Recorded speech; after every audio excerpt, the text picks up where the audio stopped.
Sorry. नया नया खिलाड़ी गिर जाता है कई बार। पिछली बार मेरे कैमरा का एंगल टेढ़ा हो गया था, तो मैं अब थोड़ा सा संक्षेप में भोजपुरी भाषी लोगों के लिए ठीक से मैं बोल दे रहा हूँ। चूँकि आप जानते हैं कि 10 से 15 करोड़ लोग भोजपुरी भाषा के लोग हैं, और उनके पास जितना आप समाज में नीचे की तरफ चले जाएं तो सूचनाएं बहुत देरी से पहुंच रही हैं। तो मैंने सोचा कि क्यों ना मैं भोजपुरी बोलने वाले लोगों के लिए, चूँकि ये मेरी मातृभाषा है, उन्हें बताऊं कि क्यों इस वक्त हम सबको अपने व्यवहार में परिवर्तन लाने की ज़रूरत है। तो मैं भोजपुरी शुरू करता हूँ। रुआ लोग के हम गोला तनी आशीर्वाद दी हमरा के हम ठीक है बानी। छुट्टी पर रहनी है, छुट्टी ले रहनी है कि कुछ पढ़ाई लिखाई कर जाओ, थोड़ा सा आराम और तनी टीवी से तनी दूर रखे के चाहिए। तो अब तो लेकिन कोरोना वायरस के कारण तो कहीं डेरों से ना निकलनी है, बालकनी में लुकाई बनी घरे में। तो खैर, तो ध्यान देवे के बार हुआ लोग इनके कि कोरोना वायरस के कारण एकरा के मजाक में नहीं खेलेवे के। ई बीमारी से लड़े का एक ही तरीका बा कि हमनी के आपन आदत बदल लेहल जाओ। जे भी हमनी के आदत रहे लापरवाही के, केहू के बात ना बुझे के, केहू के बात ना माने के, अब ना चली। तो करे के का बा कि देखी जी, एकर कोनो दवाई नहीं है ना, डॉक्टर के पास कोनो इंजेक्शन धइल बा कि उतर रउआ के इलाज कर दिया रउआ ठीक हो जाए। ई ना होई, केहू के लगे इलाज नहीं है। अस्पताल में जाए के पड़ी, लेकिन अब अस्पतालों कम हो गई बड़ा सन। रुआ जानते बनी कि भारत में अस्पताल की स्थिति तो ठीक नहीं है। नेता लोगों से तो रुआ पूछनी ना कहो, वोट देवे गनी तो जात देखनी, तो कभी कुछ देखनी, तो कभी कुछ देखनी, है ना। टीवी पे गरी तो रुआ देखते बनी कि कितना डॉक्टर लोग आवत रहे। डॉक्टर लोग तो पहले रहे, तो पहले आ सकत रहे, लेकिन पहले क्या आवत रहे, तो मौलाना आवत रहा सन, ना पंडित आवत रहा सन, हिंदू मुस्लिम का आवे। तो खैर, तो केहू ध्यान ना दिलक। लेकिन कुछ लोग रहे जो पब्लिक हेल्थ पढ़त रहे, वो लोग लिखत रहे अखबार में कि हमनी के जन हेल्थ के सिस्टम बा, अस्पताल के सिस्टम बा, बहुत खराब बा। अरे वो जानते बानी, वो तो नया तरीका निकलल बा कि अस्पताल नहीं बनावत लोग, और में डॉक्टर नहीं के भर्ती करत लोग, एम्बुलेंस ले आवत लोग, और उद्घाटन हो जाता। तो कहीं देवे नेता लोग एम्बुलेंस के उद्घाटन करता, तो वो खुश हो जाता नहीं कि हमने कुछो तो देहलक एगो सुविधा। लेकिन मेन सुविधा अगर एम्बुलेंस के जगह अस्पताल बनैले रही, तो बीमा और एम्बुलेंस से ज़्यादा रहुआ ऊपर जरूरी है एम्बुलेंस। लेकिन ये का होता कि दिखावे वाला काम ज़्यादा होता, देखो का। तो अब रहुआ लोगन के पास तो अस्पताल तो नहीं है कहीं भी। ये तो खराब स्थिति में बा भारत स्वास्थ्य के मामले में। जहाँ अच्छा बा वो भी ये बीमारी के स्केल के सामने फेल होता, ओकरो सिस्टम फेल होता। रोज न्यूयॉर्क में झगड़ा होता, ओकर नवा गवर्नर गरियावत रहे राष्ट्रपति के कि ओलाना भेजले पड़े कि रुआ हमरा के वेंटिलेटर नहीं दे, तो मास्क नहीं दे, तो दस्ताना नहीं दे। तो ना अंतरिक्ष यात्री नील आर्मस्ट्रांग पहनले रहे, चंद्रमा पर गई रहे, तो वैसन ड्रेस से वो होला पीपीई कहाला। तो डॉक्टर लोग के पास नहीं है, वो बड़ा डराइल बा। मान लीजिए कि डॉक्टरे कम बड़ा सन, ओकनी के हो जाई तो फिर का हुई। बात तो बात सही न। तो पटना में अब टेस्ट होता, टेस्टे बहुत कम होता हमनी के देश में।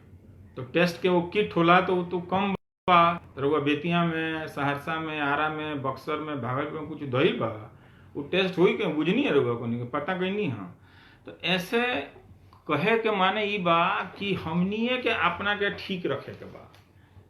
तो हमनिए के अपन डॉक्टर ही सन, हमनिए के अपन अस्पताल ही सन। डराए के नहीं है, डरला के हमें जरूरत नहीं है। डेरा पे रही, कहीं बाहर मत जाई। लब से देखी कि वहाँ पुलिस नहीं है तो चल देनी चौक पर घूमे के लिए। पुलिस कितना जगह रही, पुलिसों नहीं है। बहुत कम आबादी के अनुपात में सिपाही लोग बा, वो लोग तो खैर अलग कहानी बा, दिन रात कहते बा लोग। तो एमे का बा कि डराए के नहीं है, मन तनी मजबूत रखे के बा। कमजोर पड़ जाई, हदस गई, आई दादा ई हाजी हो जाई तो का हुई, इतना आदमी मर जाई हो, फिर हमने के ना बचल जाई। तो ऐसे कोयले से बीमारी धो लेला, कमजोर हो जाला आदमी। मजबूत रखे हुआ हमनी के ना हुई। लेकिन कब ना हुई, जब हमनी के नियम कानून के पालन करन। नियम कानून का बा दूगो बा। एगो तो बा कि सामाजिक दूरी रखे के बा। अब देखिए हमनी के सामाजिकता बदलत तनी कि जिए के बाद तनी दूर रहो, लेकिन समाजे में रहो। तो दूर रखे का मतलब है कि केहू के लब्ध जाके हाथ मिला लेनी, गला लग गई, आई जी नज़दीक बैठ गई, लगनी सुरती बना के देवे, उ मत करी। हाथ से मुंह मत छुई, टिकुली लगवानी, सिंदूर लगवानी, वो सब अभी थोड़ा सा बच के साफ सुथरा हाथ रखे के बाद, तो हाथ के तरह धोए के बाद साबुन लगवानी, ऐसे ऐसे कहनी थोड़ा सा ठीक से, और ओकरा बाद ऐसे ऐसे कहनी हाँ, फिर ऐसे ऐसे कहनी हाँ, फिर ऐसे ऐसे कहनी हाँ, ओकरा बाद अंगूठवा के तनी हैंग कर देनी हाँ, और फिर नहुआ के कर देनी हाँ, फिर है बीच वाला देखत नहीं है बुझनी, ओकरा बाद लेके यही गांव के पुरान लोग रहे तो यही तरह हाथ धोए गोल गोल करके, यह तरीका रहे। ओकर बाद कोई गमछा उतरलक आ तनी पोछ लेलक, ई मत करी कि अपन गमछा लेके ओकरा के दे देनी, अपन अपन गमछा रखी, अपना अपना तौली रखी। इतना पानी तो कहीं से आई ना, तो पानी के इंतजाम रखे के बाद हाथ के गंदा नहीं रखे के। मान ली कि मेहरारू लोग इनार पर गई लो, आप भीड़ लगा दिलक, मत करी। 6 फीट के दूरी रखे के बाद एक जना पानी लेके आ गई और फिर दूसरा जना गई, लेकिन यह मौका बा कि पानी ले आवे के काम मर्द लोग के दे दी, ताकि वो लोग कुछ काम करो। पता चला घारी में घुस के, झोपड़ी में घुस के ताश खेले लग गए बबुआ लोग। दिल्ली में कारी बादल बरसत है, यो ठीक नहीं है, अगर मौसमों हमनी के साथ नहीं खे दे, पता ना का है। तो रुआ ताश खेले वाला के डपटी आ खेत दी भगासन, तो नहीं क्या सरकार बंद कैले बिया, ताश खेले ला थोड़े जाके क्रिकेट खेले ना कि बॉल छुआ देनी है छुआ देनी, तो ये सब नहीं खे करे के। दुकानों में गई नहीं रहुआ तो मान ली कि तनी भीड़ मत लगाई, एक एक आदमी से 6-6 फीट। अब सहरसा से एक आदमी वीडियो भेजले रहा कि पूरा सिलेंडर मार, सिलेंडर लेवल लोग पहुंच गए, लोग साइकिल लेके लाइन पे लाइन, कहाँ पे कहाँ लोग चढ़ल बा। वो मत करी, 6-6 फीट के दूरी पर रही, जितना सिलेंडर हुआ उतना नहीं मिली, भीड़ लगवाला तो थोड़े मिल जाएगी, उतना मिली। तो सबके हमनिए के अपन अपन आदत बदल लेवे के बाद, ताकि सरकार के ध्यान हमनी पे ना रहे, सरकार के ध्यान रहे हमनी के बचावे पे, अस्पताल बनावे में, डॉक्टर लोगों के सुविधा देवे में, नर्स लोगों के सुविधा देवे में, आज अस्पताल के कर्मचारी बाणा सन, टेक्नीशियन बाणा सन, इस सब के एक पूरा तैयारी से सामान नहीं खे, जो लोग के मास्क लगावे के बाद, दस्ताना पहने के बाद, वो सब तो एक खास तरह का कपड़ा होला, वो सब अब नहीं है। वो तो रोज अमेरिका में झगड़ा होता, वहाँ पर अलग अलग राज्य अपना राष्ट्रपति के कहते कि भेजनी ना वेंटिलेटर। अच्छा वहाँ का देखी कहीं जर्मनी चल जाई, इंग्लैंड चल जाई, इटली चल जाई, इंटरनेट पर देखी ना निकाल के, तो खाली वेंटिलेटर के बात होता। हमने के यहाँ की बातें नहीं करत, बा कि ना बा, के जानता है आरा में कितना वेंटिलेटर बा, क्यों पूछले रहे अपना MP से, वो तरह के इतना दिन से वोट देता नहीं, 2 अस्पतालों न बनौला, तो उनके 1200 बेड का अस्पताल बनी, कितना भाई उमें वेंटिलेटर कितना हुई, ICU कितना हुई। अच्छा ओकर टेक्नीशियन नहीं है, ओकर इंजीनियर नहीं है, ओकर रख रखाव नहीं है, तो ICU में जे जाता ओकर उल्टे में निमोनिया हो जाता। तो हमने लोग डरा ला कि ICU में मत डलिए हमरा का बबुआ, जाता हमारा तो दिन पूरा भई। तो ऊ पे सबके जिम्मेदारी बा, लोग ना देखलक, लोग अभी तक ना देखत रहे लोग कि हमना के यहाँ खासकर ये बिहार आ यूपी में, बंगाल में, ये सब मध्य प्रदेश में हमारे साथी रहे अनुराग द्वारी, वो रिपोर्ट कैले कि जबलपुर के अस्पताल में मास्के नहीं है, तो डॉक्टरों के तो फैल ली, डर के मारे जाइए सर नजदीक ना जाइए सर। तो अस्पताल के व्यवस्था ठीक करे के बाद, और हमनी के अपन व्यवस्था ठीक रखे के बाद, सब केहू से दूर रहे के बाद, केहू से बारात न्योता हकारी करे के जाए के नहीं है, मत जाए। ना भोज भात अष्टजाम करे के जरूरत बा, ना कोनो सामाजिक कार्यक्रम करे के जरूरत बा, कोई किसी को मत बुलाई अपने घर, काहे से कि ये बीमारी बहुत तेज फैलेला, कोरोना वायरस। अगिया बैताल खानी ये वो कहीं से लुत्ती धरी, आ पहले दियर में धरे रही, तो बुझा लगा रहे वो तो दूर है, एगो 2 आदमी के भइल बा, आग लागल हमनी के गांव तक ना आई, फिर धीरे धीरे अगिया बढ़त गांव के दुआरी पहुंची, फिर लगी ना हमनी के घरे ना आई, गांव के दुआरी पर बा, फिर करते करते पता चल कि पूरा चपेट में ले रहा। तो जो WHO बड़ा विश्व स्वास्थ्य संगठन, उनकर जो डायरेक्टर बड़ा वो कहले हैं कि 67 दिन लागल दुनिया भर में ये बीमारी 1 लाख लोग तक पहुंचे, 67 दिन में। अब ओकरा बाद देखी कि 11 दिन में 2 लाख लोगों तक पहुंच गई, मैंने डबल हो गई। ओकरा सिर्फ 4 दिन बीतत नहीं है कि 3 लाख पार कर गई, 15,000 लोग मर गए। तो ये सब डेटा तो बा कि ज्यादा लोग मर गई, तो घबराए के नहीं है, काहे से कि 80% लोग ठीक हो जाता, ठीक बा। अब 20% लोगों के अस्पताल में भर्ती कैला के जरूरत पड़ा, उनमें से 5 से 6% या कहीं कहीं 10% भी लोग सीरियस हो जाता। वो कनिए खातिर वो वेंटिलेटर का बात होता, बिना वेंटिलेटर को वो इलाज ना हो पाएगा। तो इटली में भी हुआ, ये डॉक्टर लोगों पे छोड़ दिया गया कि वेंटिलेटर तो नहीं है, तो रउआ तय कर ली एक बचावल ठीक बा कि ना, एक बचावल ठीक बा कि ना, एगो के मरे के छोड़ दी। अगर 2 वेंटिलेटर रही तो दोनों बच जाए, तो एगो को बचाओ। इंग्लैंडों में लोग कहा था कि कहीं ऐसा नौबत ना आ जाए कि वेंटिलेटर नहीं होने के कारण हमनी के मरीज छोड़ना पड़े, तय करना पड़े कि किसको बचाएं। हर जगह मीटिंग होता, खाली वेंटिलेटर पर भाषण देता लोग, कंपनी से कहता लोग कि वेंटिलेटर चाहिए, वेंटिलेटर चाहिए। अब ये सब तो पूछाइल ना, और वो सुननी है क्यों नेता के बोलत वेंटिलेटर नहीं क्या हमनी के जिला में का हुई, क्यों बोलिए सन ना, तो चुप करा दिए सन। खैर वो तो हम मान ली हम ना बोले, लेकिन दुनिया में तो बोला था न जी कि वेंटिलेटर चाहिए, तो काहे बोला था? वहाँ के राष्ट्रपति लोग बोला था कि वेंटिलेटर कितना बा कितना नहीं है, तो इनमें गलत बात नहीं है।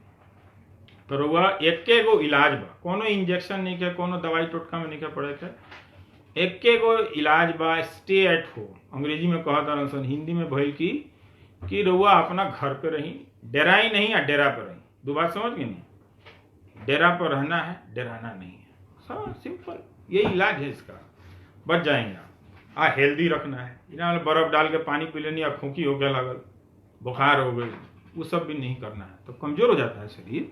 खैर वो होता रहेगा, वो होने का मतलब ही नहीं कि आपको, हम डॉक्टर तो नहीं है तो सारा बात डॉक्टरी वाला कम बताएंगे आपको, लेकिन इसमें देखिए एगो वर्ड रहुआ सुनत हो कि एसिम्टोमेटिक, माने कि लक्षण रहुआ में ना लौकल, एक माने ई ना भइल कि रहुआ में संक्रमण ना हो सकता कि संक्रमण हो गई बा, लेकिन लक्षण देखे में 14 दिन लागल, और जब लक्षण नहीं आवत तब तक तो वो रउआ फैला सकत नहीं लोगों के। मान लीजिए लक्षण नहीं आई, घुस गई वायरस, लुकाइल बा कहीं बैठल बा, डराइल बा कि अभी तो बड़ा मजबूत, बड़ा तो नहीं कमजोर पड़ी तो चहटे क्या क्या, लेकिन तब तक वो बांटा था दूसरा में, दूसरा के ध लेता। ऐसे बहुत सावधानी रखना है, इसमें बुझना है इस बात को कि आपसे मान लीजिए रउआ कुछ नहीं क्यों हो, लेकिन किसी कमजोर को हो गई, वो सीरियस हो गई, तो हम तो खतरा में बानी ही, हमारा साथे साथे दूसरा के भी हो सका था। तो इसलिए जितना आदमी हीरो लोग घूमता कि भाई जी चुप रही जी, हमारा नानू कुछ हो रउआ फालतू बोले नहीं, हम बहुत देखले बानी ऐसा बीमारी, सुनले बानी कहानी, कुछो ना हो कला रही मस्त, बहुत अच्छा ना होके तो के चाहता कि हो जा, केहू ना होके तो सबसे अच्छा। तो वह बात बूझी कि सरकार काहे बंद कैल, सरकार ऐसे बंद कैले कि एक से खोखी से, वो खोखिए से होला, छूला से ना होला। जैसे मान ली खांस देनी है तो उनमें ड्रॉपलेट होला, बूंद कहीं गिर गई, वो दूसरा आदमी के नाक में पहुंच, यही से कहल जाता कि नाक मुंह है हियाँ नहीं के छुए के, हियाँ नहीं के छुए के, आई आँख ही पता चला कि नोचे लगनी है तो आँख में, आई नाक में लोग, कई लोग अंगुरी घुसावत रहता लोग, यो सब बदले के बा आदत, सारा आदत अब हमनी के बदल जाई, सुधरे के बा हमनी के, और कोनो उपाय नहीं के। नहीं तो दुनिया के जितना डॉक्टर लोग दांत चियार दिले बा, ए बाबा मुंह बांध पलट गए बड़ा बिछौना में, अब का करी हो, कोई बुझाता नहीं के बात चल जाएगी ना हो। तो बात चल के ये तरीका बा कि अपना ऊपर इंतजाम करे के बा कि सुरती खाए के नहीं खाए, हाथ गंदा बा, बुझ गई नहीं। आ सिगरेट पिए वाला के बड़ा खतरा बा, पड़त रहनी है कहीं कहीं छप्पल बजे, सिगरेट पिए वाला के मुंह मना करी, रोकी। आई श्रृंगार करत लोग, वो भी मना, अभी रोक देवे के बा, कहीं गाल छुअनी है, कहीं कुछ छुअनी है, लड़कों के नहीं खे छुए के, मान लिया लड़का बा आगे अरे बाबू गाल नो चल लगनी, तो ये ठीक बात नहीं है, तो वो हो गई। अब दुकान में गई नहीं है तो मान लीजिए 2 पैकेट दूध बा, तो दोनों खिल, हाँ हम तो निमने कोई नहीं, हाँ बउआ ले आइए सारा, मत कीजिए, 2 पैकेट दूध है, 1 पैकेट हुआ लीजिए, एक क्यों के लड़का के लिए छोड़ दीजिए, है ना। तो ये सब अपना दिमाग लगा, तरकारी किने गनी तो जाके एक बार सब्जी के भिंडी के ताजा बा कि ना रे, आ देखे लगनी ओकर में 20 आदमी मुड़ी गाड़ के देखा था भिंडी ओकर ताजा बा कि ना, दूर रही जौन मिलत है, कमी नहीं है देश में कोनो चीज के, खाए पिए के नहीं है, लेकिन अब एक बार लोग हवा जाओ तो घबरा ना जाइए, सारा चीज सबके लगे गए दादा उड़ा गई उड़ाइल कुछ नहीं के बा भी। अभी हमने के लगे भोजन बा, दूसर की बहुत लोगों के काम छीन गई बा, काम नहीं है। गाँव में भी देखी तो बहुत लोगों के पास जाना मजदूर लोग है, भूमिहीन लोग है, ये लोग के पास खाने का पैसा नहीं है, बहुत दिन 5 दिन 6 दिन नहीं कमाएगा, बाज़ार में बंद है, तो गांव के लोगों को अब थोड़ा सा इसमें इंतजाम करना पड़ेगा।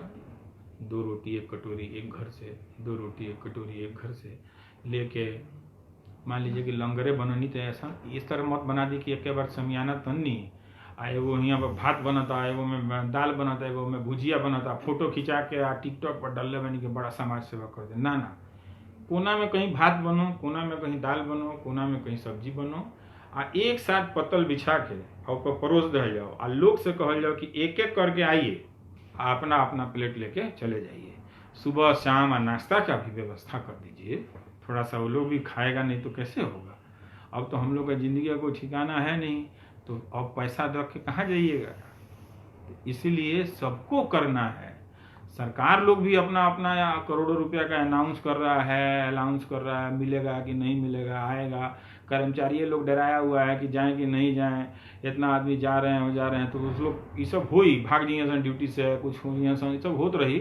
लेकिन हमनी के अगर समाज एक जिम्मेदारी ले लू तो सरकार फ्री हो जाएगी। तो सरकार के फ्री करके मैंने फिर मस्ती करेला ना, अस्पताल का देखी, दवाई का देखी, रिसर्च का देखी, वो सब पर देखी, डॉक्टर लोगों का सुविधा देखी, ये सब कई बहुत ज़रूरी बा। एगो मंदिर मस्जिदों पे कहे के बा कि भाई ये बंद होके के चाहिए। बहुत अच्छा बा कि बहुत लोग बिहार में अनाउंस कैले बा कि मस्जिद लोग बंद रहेगा, मस्जिद और अपने अपने घर में जाके नमाज़ पढ़ना है, बहुत अच्छी बात है।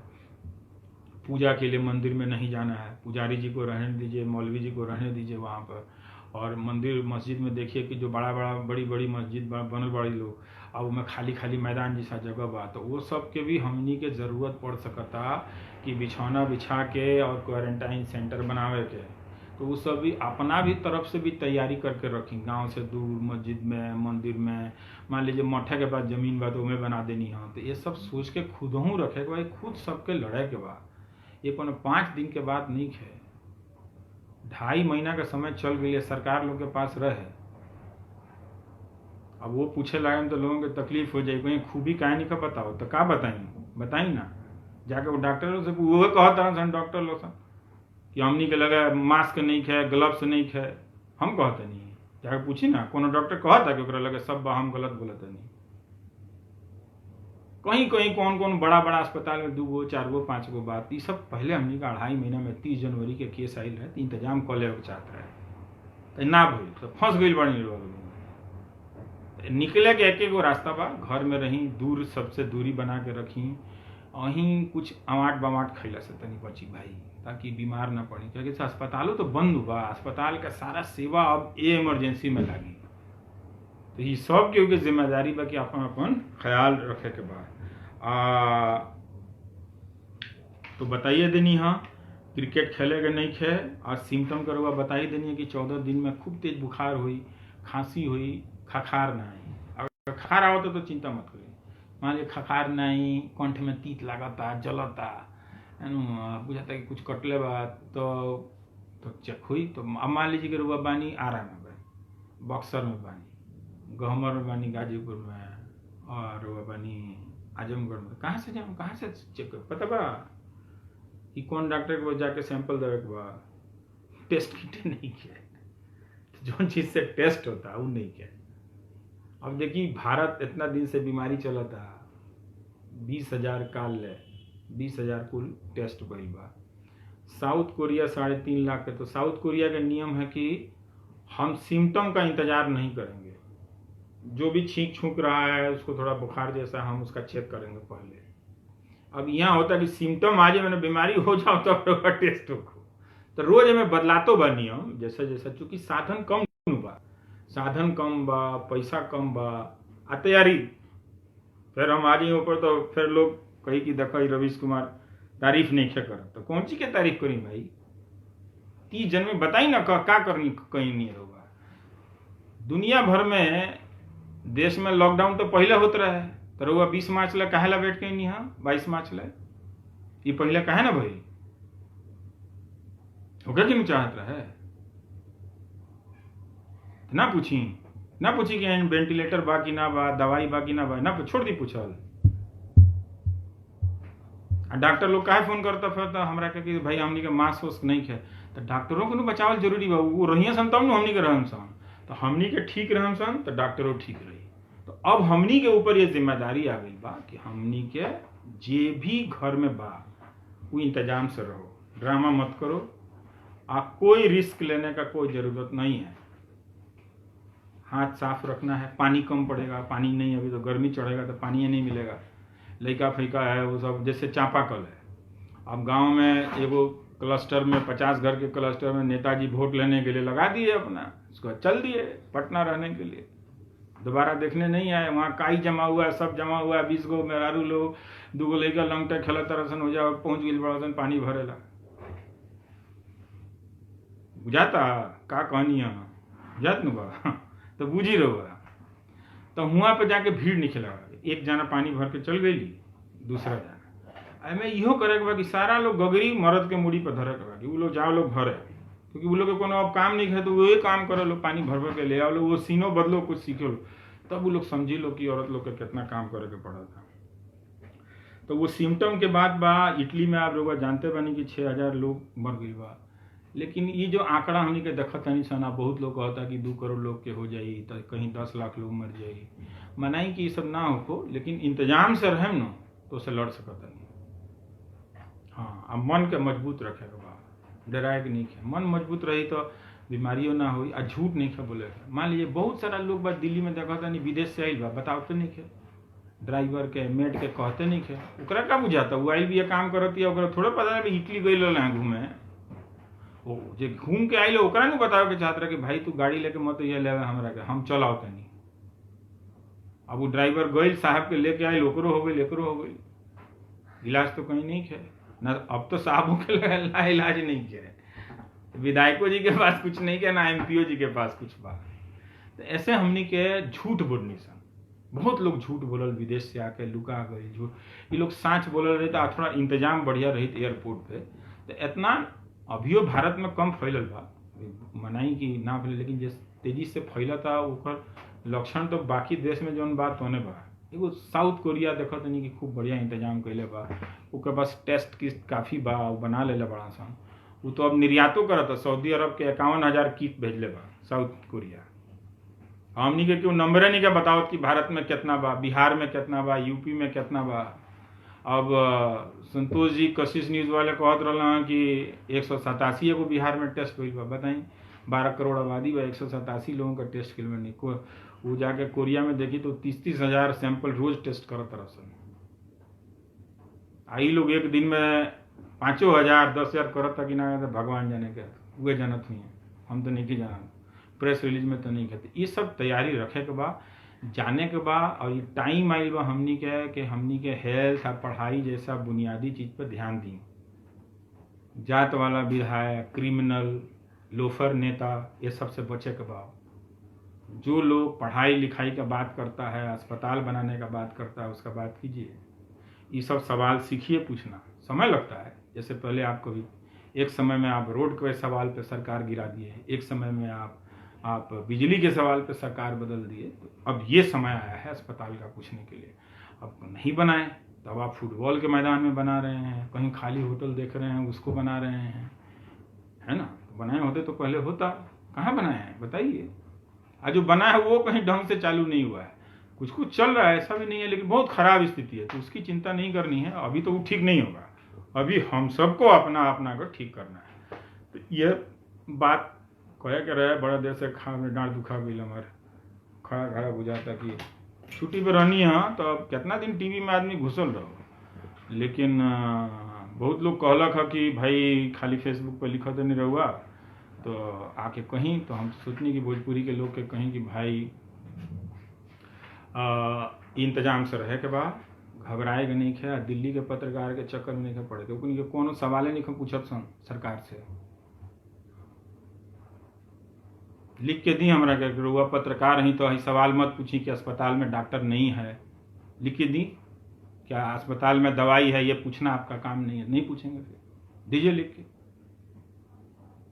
क्यों नहीं पूछा गया? इतने सारे डॉक्टर आ रहे थे 10 दिन पहले तक, उन लोग के सारा लोग के जाके निकाल के देखी रिकॉर्डिंग, केहू नहीं के कहा कि भाई ये इंतजाम करना हमको, ये हमारा अस्पताल में नहीं किया, हमारा अस्पताल में नहीं किया, काहे नहीं के कहा? कहे के चाहिए कि ना कहे हमको ना बाउर कहते नहीं बुझात नहीं क्या बड़ा लोगों के हमरा कह दिले से सब गड़बड़ा जाता। तो दिखाई ना हमरा के जब हम कहते नहीं कि भाई वेंटिलेटर नहीं कहता दिखाई कि रउआ झूठ बोलत नहीं देखी हमरा लगे वेंटिलेटर बा तो हम फिर चुपा जाए। हाँ भाई रउआ सही कहते नहीं। जब हम कहते हैं डॉक्टर लोग कहता डराइल बा, अब देखिए पीएमसीएच के डॉक्टर लोग, अलीगढ़ मुस्लिम यूनिवर्सिटी के डॉक्टर लोग, एम्स का रेसिडेंट एसोसिएशन अपने अनाउंस किए हुए है सब कि भाई जे के पास करता हम लोग से कॉन्टेक्ट कीजिए। ये डॉक्टर का काम है, कभी जाएगा दस्ताना जूता खरीदने, व्यवस्था का ना काम है। तो क्या हो रहा था 2.5 महीना बोलने की जरूरत नहीं। तो रउआ लोग इंतजाम से रही, कड़ाई से रही। अब जो सरकार जो कहता वह करी, घर में रही, डेरा में रहे के बाद डेराए के नहीं। ये बात मोटा मोटी समझ ले के बाद, हाथ साफ रखे के बाद जाई कोड़ लातनी हम ठीक बनी, रउआ लोग ठीक रही, सब ठीक हुई। चिंता मत करी, उतना घबराए के भी जरूरत नहीं है, लेकिन इंतजाम खूब डट के रहना है ना। बढ़िया, जय हिंद।